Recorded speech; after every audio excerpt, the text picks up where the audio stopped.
Nice. चलो करें start. Next topic है हमारा refunds, chapter number 7।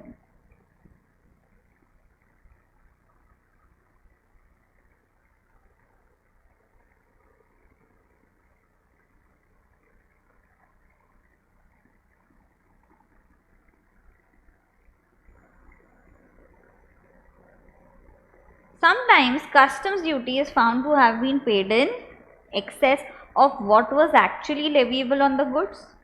This may happen for various reasons like error, lack of information, etc. In such cases, refund of excess amount of duty paid can be claimed. Refund of any excess interest paid by the importer or exporter can also be claimed. Simple. तो first part क्या बोल रहा है आपको, customs duty slash interest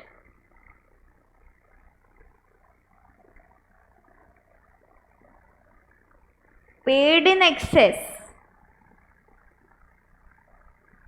by mistake. हमको नहीं जानना mistake क्या है तुम्हारा, लैक ऑफ इंफॉर्मेशन, एरर, ये वो जो भी है, मिस्टेक है तो आप क्या कर सकते हो, रिफंड क्लेम कर सकते हो। इतना लिख दो, वो पैरा कट कर दो।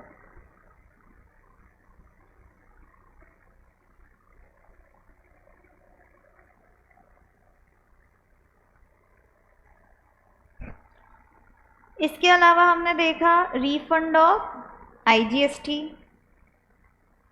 बराबर, with LUT, without LUT. With LUT अगर है तो किसका रिफंड मिलेगा हमको, आईटीसी। पे नहीं पूछा ना, लेकिन किसका रिफंड मिलेगा पूछा ना। क्या घुमाते हो रे तुम। विदाउट एलयूटी है तो किसका रिफंड लोगे,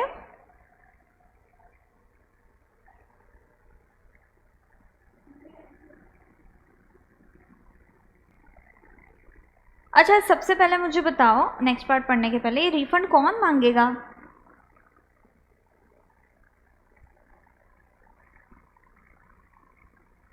इंपोर्टर। क्यों,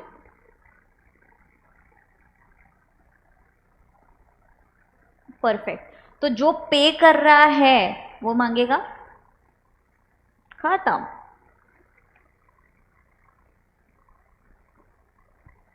Person who can claim refund of duty or interest, the claim for refund of duty or interest can be claimed by the person who paid the duty or interest in excess, or the person who borne the incidence of such duty or interest.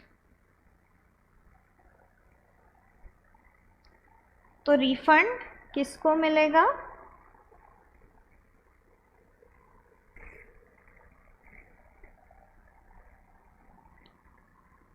जिसने पे किया है,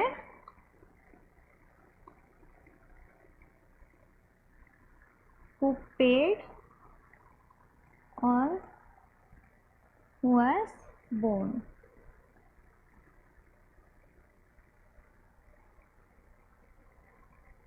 taxes और interest, बराबर।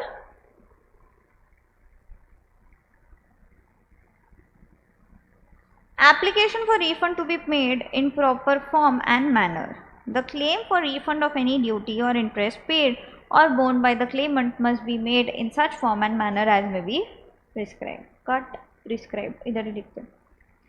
Application for refund to be filed within a period of 1 year.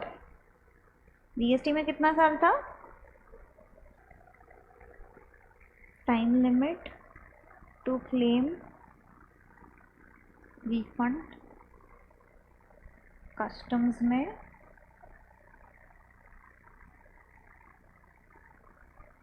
1 year from the date of payment। GST में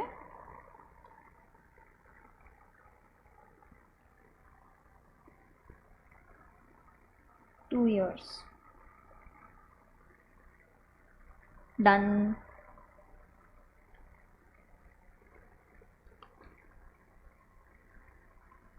A claim by person other than the importer from whom duty was collected must be made before expiry of 1 year from the date of purchase of goods. Importer के अलावा अगर कोई claim कर रहा है तो उसके ऊपर जब उसने ड्यूटी कलेक्ट करा था, जब must be made before expiry of 1 year from the date of purchase of goods. Correct. तो 1 ईयर एज में प्रिस्क्राइब, पे किया तो पे, परचेस करा तो purchase. Simple. Other situations require computation of 1 year as follows. First पढ़ो, exemption of duty by a special order. Very good. Refund on account of decree, order वगैरह, judgment, वहाँ से एक साथ. Provisional payment of duty under section 18.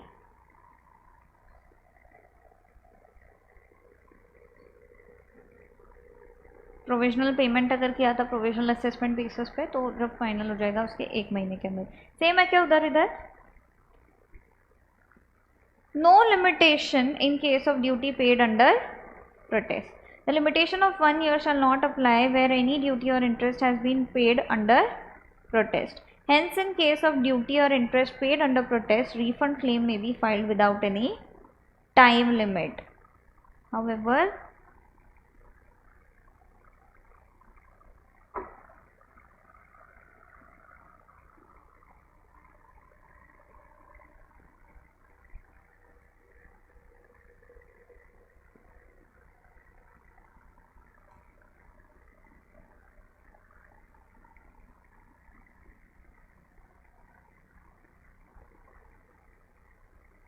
Done.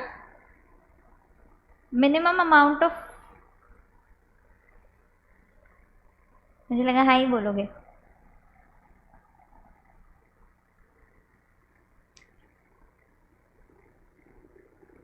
Minimum amount of refund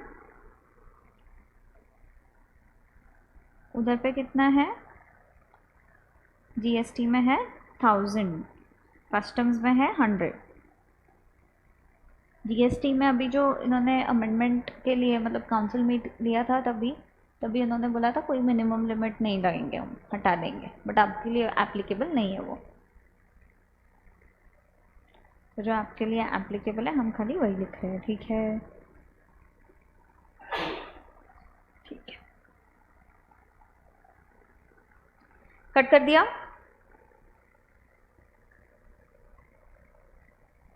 Documentary evidence to be furnished to prove that incidence of duty or interest for which refund claim has been filed is not passed on to any other person. मतलब क्या unjust enrichment का बात कर रहा है ये? Burden has not been shifted to any other person. इसका documentary evidence देना पड़ेगा. Including the documents like invoice to establish that the amount of duty or interest in relation to such refund disclaimed was collected from or paid by him. GST में क्या होता है, किसी और से लेके आप एक्सपोर्ट कर रहे हो, ऐसा सब कर रहे हो. कस्टम्स में आप खुद ही पे कर रहे हो, आप खुद ही रिफंड ले रहे हो, तो आपको इनवॉइस देना पड़ेगा खुद के नाम का कि भाई मैंने ही ड्यूटी पे करा था, ये प्रूफ करने के लिए. Simple. It must be noted that section 28D creates a statutory presumption that the incidence of duty has been passed on to the buyer unless the contrary is proved. The documents enclosed to the refund claim must refute this presumption. Please see the section on unjust enrichment later in this chapter. बस ये इतना mark कर लो, बाकी का cut कर लो.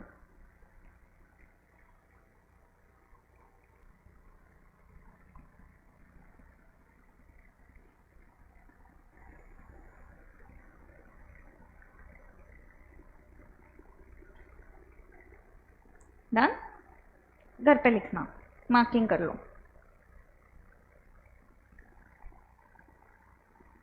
Processing of refund claim. The application of refund if found to be complete in all aspects by customs is processed to see if the whole or any part of the duty and interest paid to the applicant is refundable. जो आप application दोगे ना, वो पूरा check करेंगे. ठीक है. In case the whole or any part of the duty or interest is found to be refundable, an order for refund is passed. और उनको सही लगा तो वो बोलेंगे okay. However, in view of the provisions of unjust enrichment, see below, enshrined in the Customs Act, the amount found refundable has to be transferred or credited to consumer welfare fund, CWF को भेजा गया। अगर unjust enrichment है तो मतलब unjust enrichment का principal इधर भी एप्लीकेबल है। अगर burden has been shifted to the customers या किसी और को, तो ये कंज्यूमर वेलफेयर फंड में जाएगा पैसा, तुमको मिलेगा क्या refund? No. Only in following cases the amount of duty and interest found refundable instead of being credited to CWF is to be paid to the applicant. Exceptions आ गए, तो इधर भी unjust enrichment applicable है।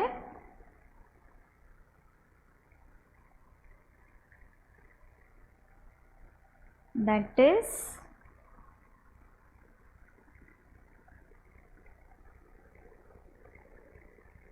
burden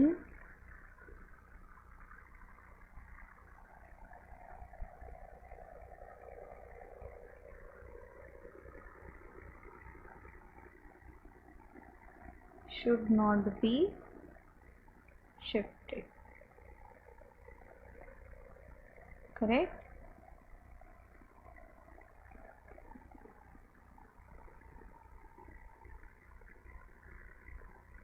unjust enrichment का principal ये बोलता है कि बर्डन शिफ्ट हो गया है, तो इसीलिए जब हम बोल रहे हैं unjust enrichment principle is applicable, मतलब बर्डन को शिफ्ट आपने नहीं करा है।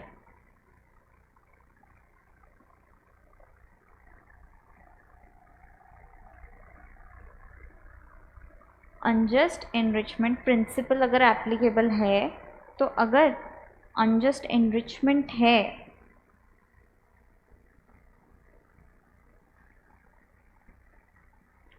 तो कहा जाएगा पैसा CWF। अनजस्ट एनरिचमेंट नहीं है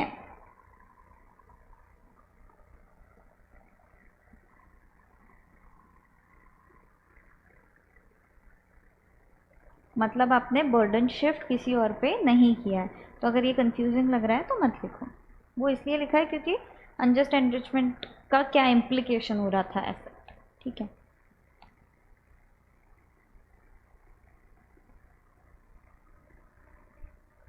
इसके कुछ एक्सेप्शन है।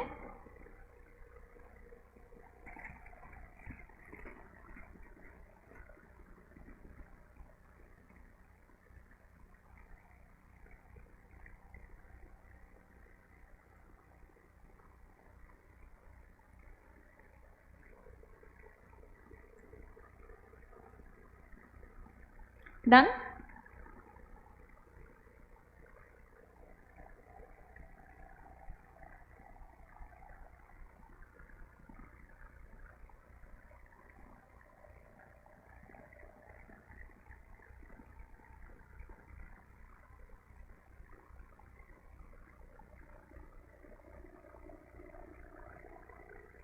If the importer or the exporter, as the case may be, has not passed, importer और exporter as the case may be क्यों बोला है? import का refund लेना हो या export का refund लेना हो, ठीक है। तो as the case may be has not passed on the incidence of such duty to any other person, pass on नहीं किया हमने किसी और को, तो कंज्यूमर वेलफेयर में जाएगा कि डायरेक्टली हमको मिलेगा? हमको मिलेगा ना, बर्डन पास ऑन नहीं किया है तो। If imports were made by an individual for his personal use, मतलब हमने हमारे लिए लिया था, तो कंज्यूमर वेलफेयर में जाएगा क्या पैसा? नहीं। पहला क्या है, फटाफट बोलो। हाँ, not passed the burden. Number 2, individual use कर रहा है क्या?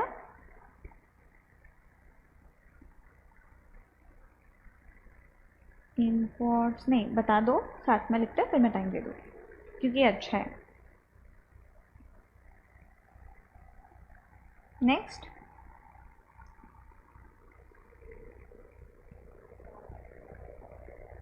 नॉट पास द बर्डन, कौन कौन?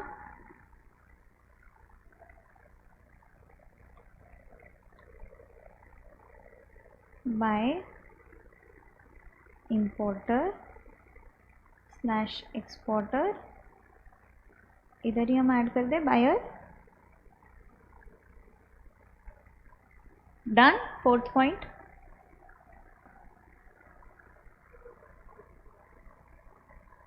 if amount found refundable relates to export duty paid on goods which has returned to exporter, returned goods,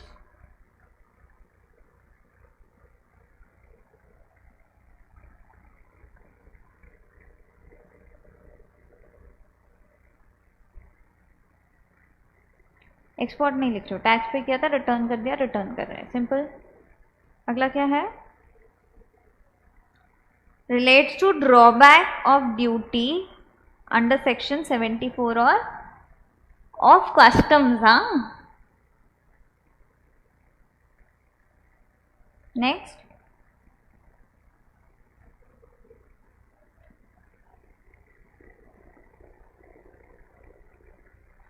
notified applicants,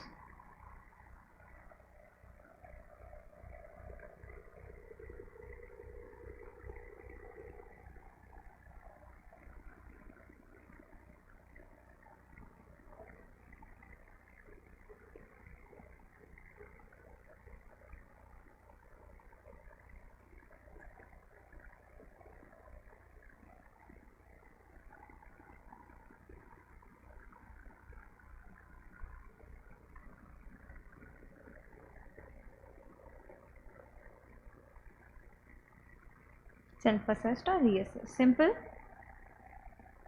समझे? लिखते हो?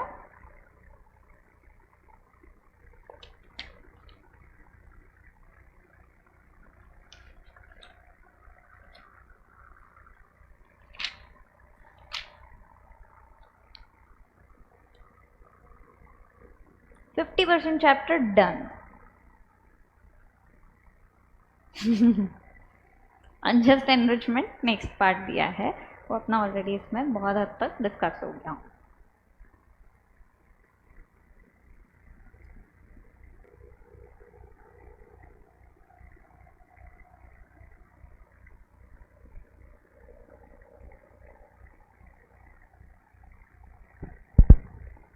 Same है क्या? डिस्कशन हो गया ना उस पर? ये रीड करा आपने, कुछ अलग नहीं था ना? ठीक है, एग्जाम्पल डन। एक बार वापस पढ़ लेते example. The importer has imported an article which has been valued at 1000. The customs duty on this article comes to 250. Now the importer adds his profit margin of say 250 and sells the article as 1500. Now the price charged by the importer consists of the duty element which has been passed to the buyer. If later on it is found that there was an error resulting in excess payment of duty, such excess duty is liable to be refunded, but as may be seen above, the importer has already collected the duty from the purchaser, and if any refund is granted to him, it would confer on him a double benefit to which he does not have a valid right. Therefore, in such cases, the refund is credited to CWF. Simple. The landmark judgment on refund is by a 9-member bench of the Supreme Court in Mafatlal Industries Limited. Mafatlal industries के case में 9 member के जजेस bench पे बैठे थे लोग और ये डिस्कशन हुआ था। लैंडमार्क जजमेंट है जिसको अभी तक अपन कंसिडर करते हैं। Though the judgment is from the erstwhile central excise laws, the principles laid down in this judgment are applicable to all indirect tax laws.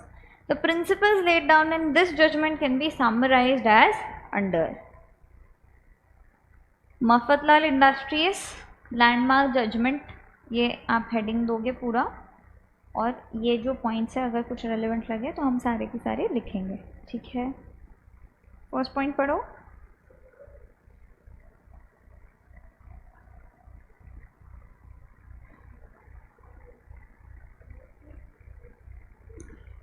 impoverished इम्पोवरिश्ड मतलब सर्च करो।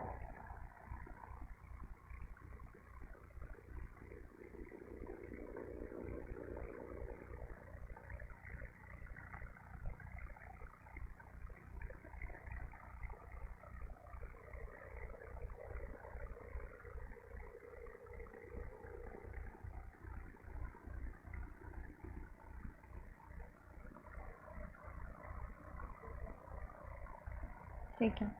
However, the theory that conversely the manufacturer would be unjustly impoverished, गरीब बन जाएंगे in case of demands has not been agreed to। आप बोलो अगर unjust enrichment का principal हम लगाते हैं, समझो 250 का हम बर्डन बेयर करते हैं, मतलब हम क्या बोल रहे हैं, जो एग्जाम्पल था उसी को कंटिन्यू करते हैं। 1000 का आइटम था, कस्टम्स ड्यूटी कितने का लगा 250, प्रॉफिट कितने का था 250, हमने कस्टमर को बेचा, ये कॉस्ट था, बराबर। सोचो अगर मैं ये रिकवर नहीं करती तो मैं कस्टमर को कितना मांगती थी, मुझे क्या पता रिफंड मिलने वाला है नहीं मिलने वाला है। तो अगर रिफंड नहीं मिलता तो मेरा तो गरीबी आ जाता, मतलब कस्टम्स ड्यूटी का पैसा भी मैं मेरी जेब से भर रही होती, बराबर। The theory of unjust enrichment is valid. However, conversely, manufacturer को इससे गरीबी आ सकती है, ठीक है, अगर demand has not been agreed to. Section 27 is self-contained code for refunds. Resort to civil suits or writs is not permissible unless the taxing provision is struck down as unconstitutional. अगर आपका एक्ट स्पेसिफिकली गिवन है तो आप उसके ऊपर ये civil court में नहीं जा सकते हो, बराबर। आईपीसी वगैरह ये नहीं लगेगा आपको, क्योंकि आपका जीएसटी एक्ट, आपका कस्टम्स लॉ उस पर क्लियरली डिफाइन करके बोल रहा है। The general theory laid down in certain judgments of both the Supreme Court, High Courts that refund could be claimed within 3 years of discovery of mistakes has been disapproved. इसीलिए अपन 3 साल देखते हैं क्या कहीं पे, नो, disapproved ना। Unless the levy is struck down as unconstitutional, अगर बोला कॉन्स्टिट्यूशन के ही बाहर है ये जो टैक्स तुमने लगाया है, तब तुम सिविल कोर्ट में जाके लड़ सकते हो क्या, answer is yes. All courts must exercise jurisdiction in terms of Section 11B of Central Excise Act and refuse to grant relief if the incidence of tax has been passed on. समझे?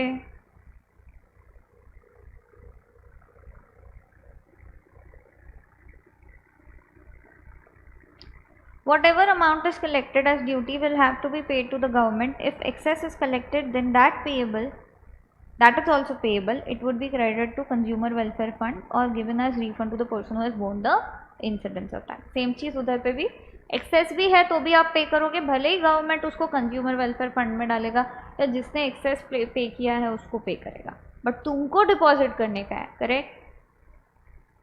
Anti profiteering. Further, the Supreme Court in the case of CCE versus Allied Photographics 2004 166 CLT3 has held that doctrine of unjust enrichment applies even when duty is paid under protest, बराबर।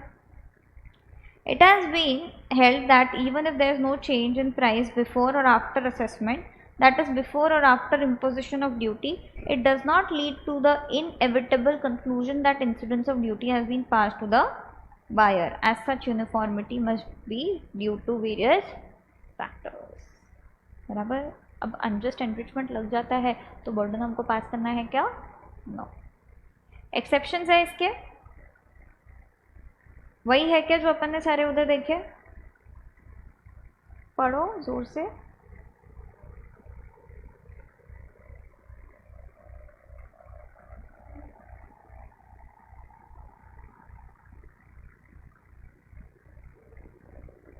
हमने इसको बोला है ANC, drawback, export duty as specified,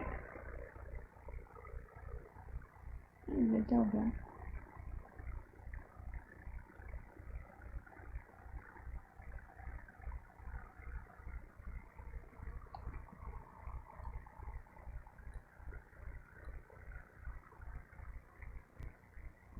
Not passed, first point. Duty drawback, correct?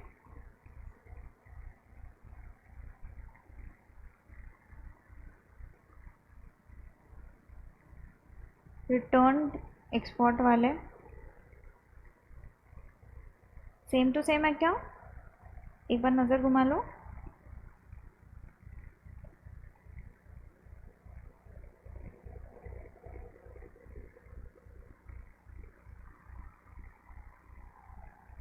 तो ये exceptions है.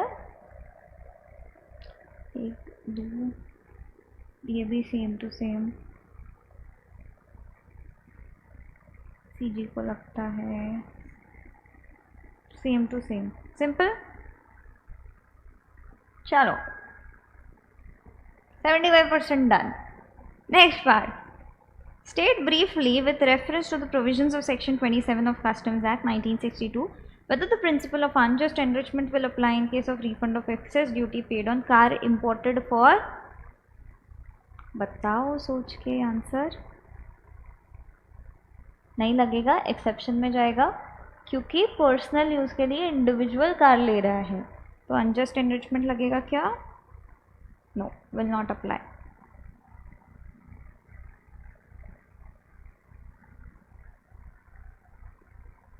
Welfare fund में जाएगा क्या? नो, एप्लीकेंट को जाएगा सीधा. तो वेलफेयर फंड के इसमें भी एक्सेप्शन में था, अनजस्ट एनरिचमेंट के भी एक्सेप्शन में था.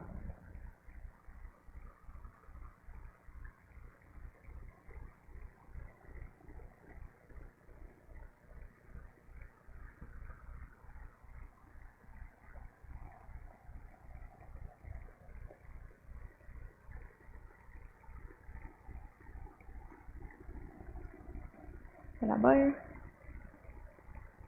रेट क्या रहेगा डिलेड रिफंड के लिए? उधर पे भी 6% था क्या जीएसटी में? यस. इधर पे 3 मंथ्स है.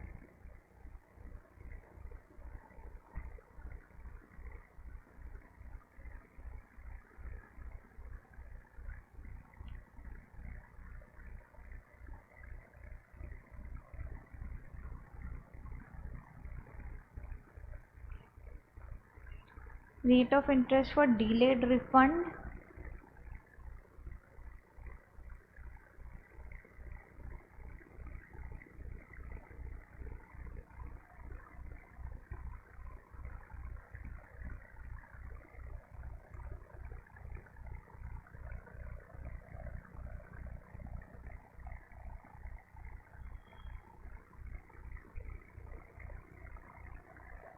Beyond 3 months. बराबर.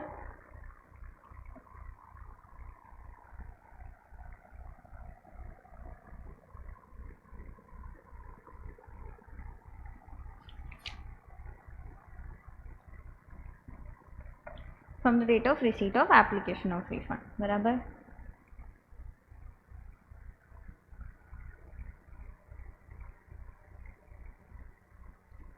Refund of export duty in certain cases. 7.9 एक बार पढ़ते हो खुद से फटाफट.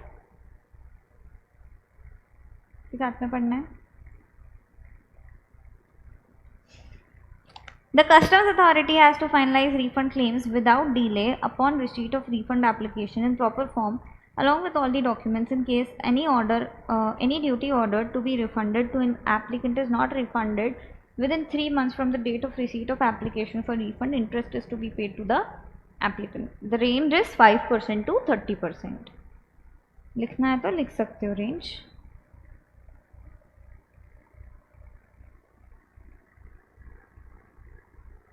But currently it is 6%. The interest is to be paid for the period beginning from the date immediately after the expiry of 3 months from the date of receipt of application till the date of refund of such duty. Same चीज़ उधर पे भी 60 days था क्या पक्का उधर पे? Assessment के प्रोविजनल असेसमेंट और उसके केस में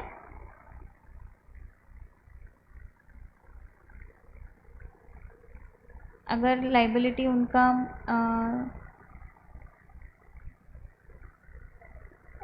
अपना अपन ने ज़्यादा पे किया, उनका कम है, तो उसमें भी 60 डेज था क्या असेसमेंट में? ठीक है। तो receipt till the date of refund, ये हो गया। Where any order of refund is made by commissioner appeals appellate tribunal NCLT sorry national tax tribunal और any court against an order of AC और DC, the order pass by appeal.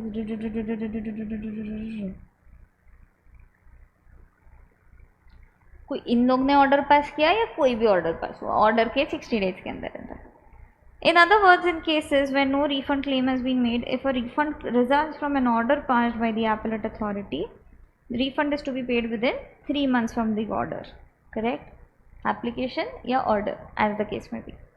The interest on delayed refund is payable only in respect of delayed refunds of customs duty, and no interest is payable in respect of deposits such as deposits for project imports, security for provisional release.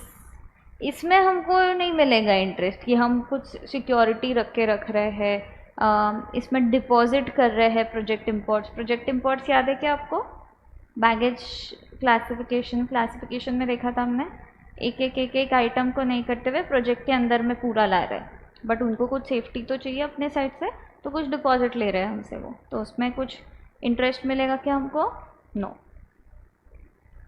Refund of export duty in certain cases. Where export duty has been paid on the exportation of any goods, such duty shall be refunded to the person by whom or on whose behalf it was paid. If the goods are returned, the goods are re-imported within 1 year from the date of exportation. जो second category है, an application for refund of such duty is made before the expiry of 6 months from the date on which the PO makes an order. बराबर? The provision compensates the export duty in situation. इसको टिक करना या आप incorporate कर लेना उसमें।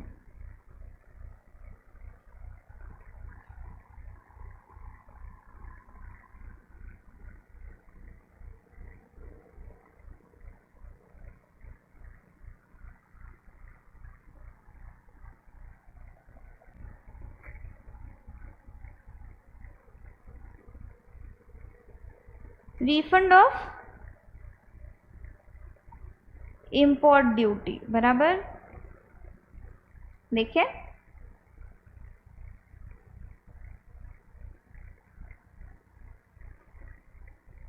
Section 26A provides that the import duty paid on clearance of imported goods for home consumption capable of being easily identified shall be refunded to the person by whom or on whose behalf such duty was paid, subject to the fulfillment of following conditions.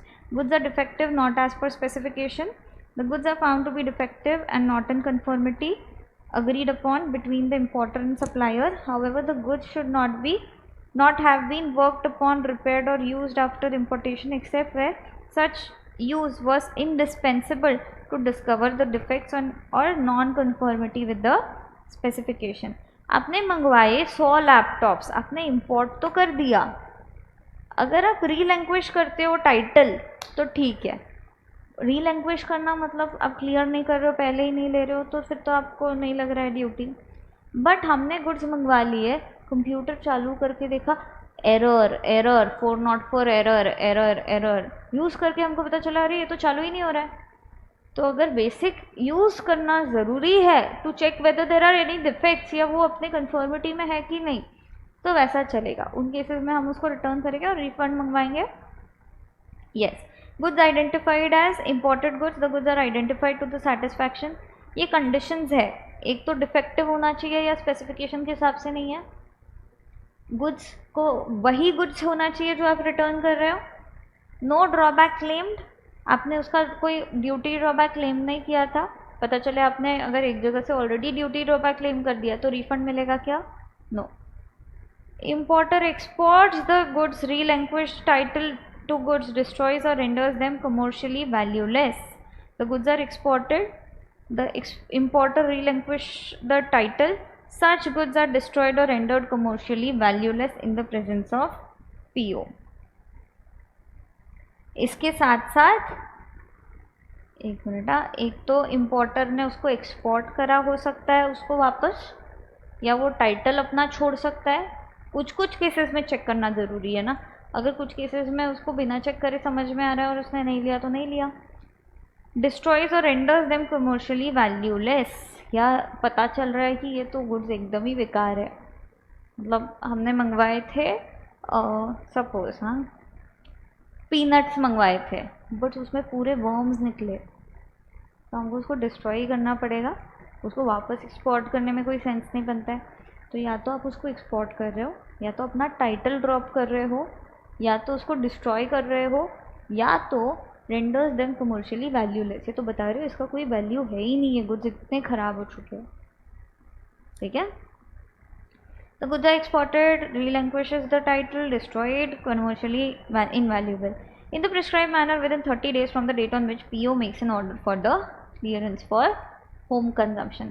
ये 4 चीज़ें आप करते हो जो हमने देखी 30 days के अंदर अंदर, जब हमको क्लियरेंस का ऑर्डर मिला तब से हमने उनको बता दिया भाई ये बेकार है, हम वापस भेज रहे हैं या whatever। However, the period of 30 days can be exceeded up to 3 months, correct? Goods in respect of which offence has been committed, इसमें होएगा क्या ये कुछ नहीं। आप बोल रहे हो ड्रग्स मंगवाए थे सही तरीके के आए नहीं है, चलेगा क्या? No. Application for refund of import duty, an application for refund of duty shall be made before the expiry of 6 months from the relevant date in such form and in such manner as may be prescribed। Apply करने के कितने दिन में मिलेंगे आपको? 60 days ना। Apply करने के कितने दिन में मिलेगा? ठीक है, ये बोल रहा है अगर ये आइटम्स होते हैं आपके तो आपको 6 महीने के अंदर अंदर अप्लाई करना है। यस। क्या क्या केसेस दिए हमको? 4 केसेस दिए थे। एक, एक्सपोर्ट कर दिया है, date on which the PO makes an order permitting clearance, उसके 6 महीने में। रीलैंक्विशमेंट में डेट ऑफ रीलैंक्विशमेंट के 6 महीने में आपको अप्लाई करना है। In case of goods being destroyed और rendered commercially valueless, date of such destruction और rendering of goods commercially valueless. No refund in case of perishable goods. In respect of perishable goods and goods which have exceeded their shelf life or their recommended storage before use period, the refund shall not be allowed। अब वो अगर product की value ही 10 days है तो आपको 30 days का time limit है, वो एप्लीकेबल रहेगा क्या? नहीं। अब वो पेरिशेबल थे, वो सड़ गया है वो वैसे भी, समझे? हमने पीनट्स का एग्जाम्पल लिया, लाइफ बड़ा है। अगर वही हम बनाना का एग्जाम्पल लेते या एप्पल का एग्जाम्पल लेते, ख़राब हो जाता था। तो ये अगर ख़राब हो जाता है, उसका लाइफ इतना है नहीं, तो 30 डेज़ का टाइम लिमिट नहीं लगेगा। सिंपल लिख लो उधर पे डैश करके जो हमने एक्सप्लेन करा वो।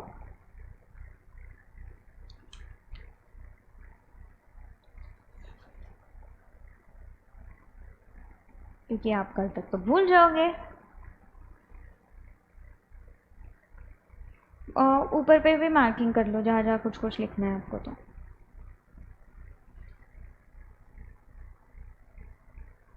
और अगर नोटबुक में कॉपी करोगे सिर्फ हेडिंग्स करना और बीच में प्लस प्लस प्लस करना। तो आप इधर पे क्या करो, हेडिंग को सर्कल करके इधर प्लस करो, हेडिंग को सर्कल करके प्लस करो।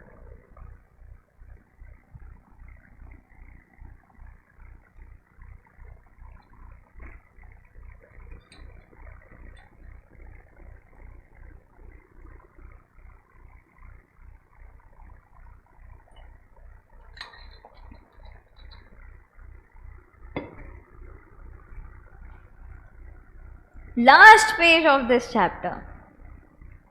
Refund claim cannot be a substitute for appeal. The Customs Act has separate provisions and timelines for filing appeals. Appeal to the commissioner is to be made within,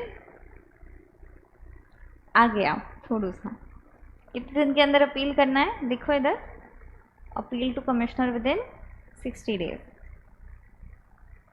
by the aggrieved person।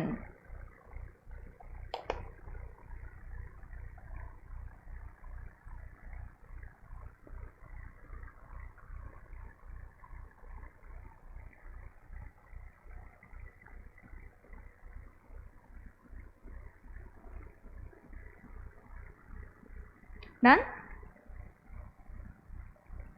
On the other hand, a refund claim can be filed within 1 year from the date of payment.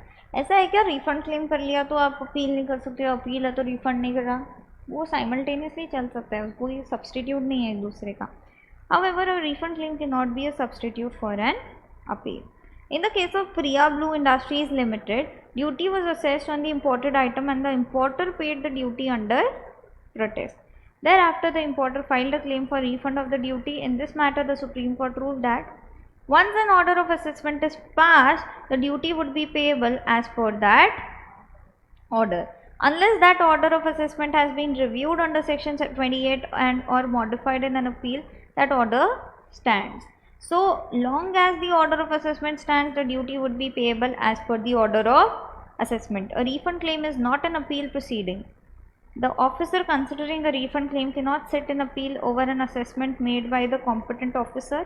The officer considering the refund claim cannot also review an assessment order. उसको कोई लेना देना नहीं कि आपने refund claim file करा है नहीं करा है, रिफंड क्लेम फाइल करा है तो अपील में नहीं आओगे एंड वाइस वर्सा. ठीक है, ये स्टेटमेंट लिख लो बस.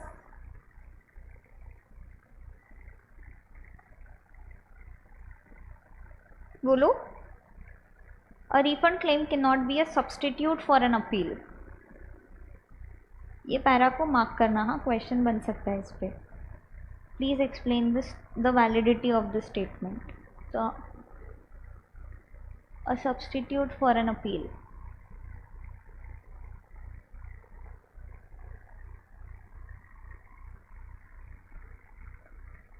ये पैरा को इम्पोर्टेंट मार्क करना, मतलब आप इसको कोट कर सकते हो अगर ऐसा क्वेश्चन आता है तो. In view of the above ruling of Supreme Court, refund claims based on challenge to an order of assessment are liable to be rejected. समझे? Appeal should be filed and not a refund claim when adjudication order has been issued or even when self-assessment is made. An adjudication order, जब अपने को order आता है adjudication का, तब अपन उसके against appeal file करेंगे. ऐसा तो नहीं करेंगे रिफंड क्लेम, क्योंकि ये दोनों अलग अलग चीज़ें हैं. ऑर्डर आया तो अपील करेंगे उस पर. Simple. If SSC is aggrieved by the order, the order can not be challenged bye filing refund application. क्यों है ये, लाने का भी जरूरत नहीं आना चाहिए था. अगर मेरे को ऑर्डर आया, मैं एक्सेप्ट करूँगी या तो अपील करूँगी. रिफंड एप्लीकेशन कहाँ पे फाइल करूँगी मैं ऑर्डर आने के बाद.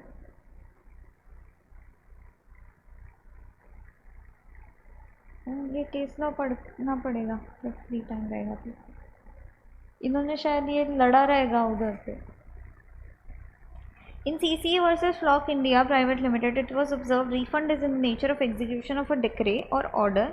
Thus, issue of clarification which has become final as no appeal was filed cannot be agitated in refund proceedings. If the order is appealable, appeal should be filed.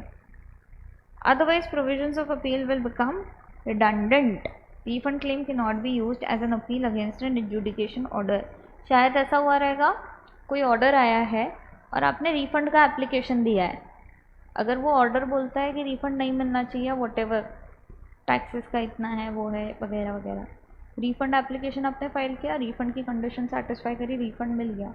अब आपको आगे डिपार्टमेंट का order आ रहा है, तब आप बोल रहे हो अरे मैंने रिफ़ंड एप्लीकेशन फाइल किया था, मेरे को रिफ़ंड तो आ गया.